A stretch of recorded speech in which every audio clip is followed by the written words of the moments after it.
Hi, my name's Jay Govett, and today I'll be repotting this liquid amber tree. This is the liquid amber Staurocyphilus. The first thing that you want to think about when planting or repotting is the position that you're going to put the plant in, especially if it's going to be in the ground. For example, this tree in particular is going to grow between 10 and 30 meters once it's fully grown. So therefore you would want to put it in a place where there are no other trees around that will interfere with its growth. And another thing that you might need to look at is to see whether or not it will grow well with the trees around it.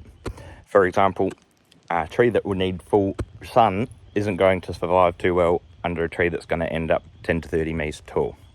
It'll create its own microclimate and reduce the amount of sun that that plant will be able to get.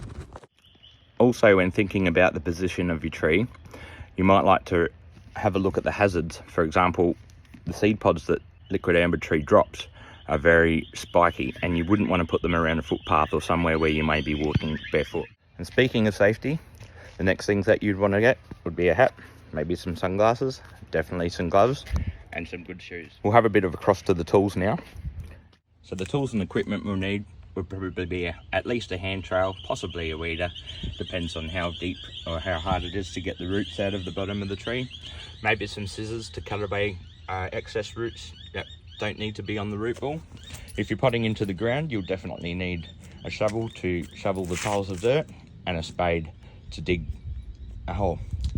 And of course we're going to need our pot, a little bit of gravel that I've already stored over here, and some good potting mix which I've already pre-mixed with some compost and some worm castings.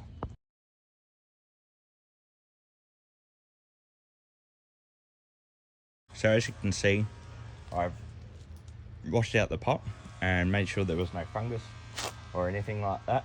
No stuff nasties that we don't want in there for the new plant to be growing in. I placed the pot into the new pot, and at the same level, as you can see, as it's in the pot that it's in. So I've put enough drainage and soil in the bottom there for it to be at the same level.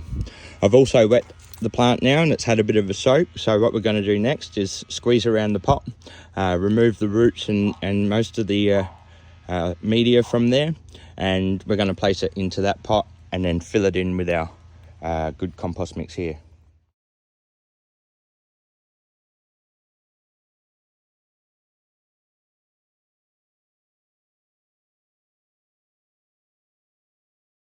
One other thing to remember, that if you want to keep the tree straight, you may need to stake it. This one is still perfect for the size of the tree that we're in, so we're going to leave this one like this. And there you have it, our finished product. So as you can see, it's filled up to where it was before pretty much. And the only thing different with putting it into the ground is just to make sure that your hole's deep enough, and if you've got a clay bottom, you might want to look at mounding it up rather than digging a hole deeper. So the next thing to do would be to clean up our mess, wind up the hose, wash off our tools and put everything away to make sure there's no trip hazards. Thanks very much.